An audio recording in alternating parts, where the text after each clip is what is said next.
Hello দর্শকবৃন্দ, কেমন আছো তোমরা সবাই? আশা করি সবাই ভালো আছো। আজকের এই ভিডিওতে তোমাদের সবাইকে স্বাগতম।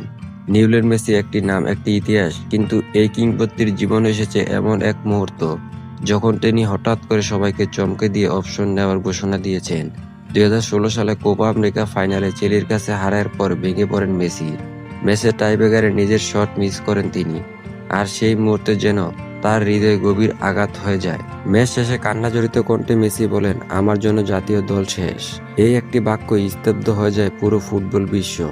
ভক্তরা হতাশ, সতীর্থরা অবাক, কারণ তখন তিনি ছিলেন তার ক্যারিয়ারের সেরা সময়। কিন্তু সমালোচনার ব্যর্থ আর চাপ সব মিলে তিনি সিদ্ধান্ত নিয়েছিলেন সরে দাঁড়ানোর। কিন্তু গল্পটা এখানেই শেষ হয়নি।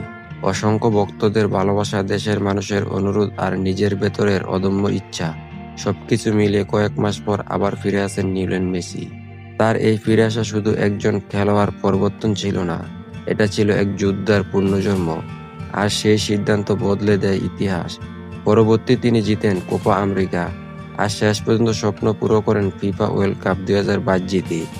এই গল্প আমাদের শেখায়, হেরে গেলেই সব শেষ নয়, কখনো কখনো হেরে যাওয়ার পর শুরু হয় সবচেয়ে বড় জয়। ধন্যবাদ সবাইকে ভিডিওটি দেখার জন্য।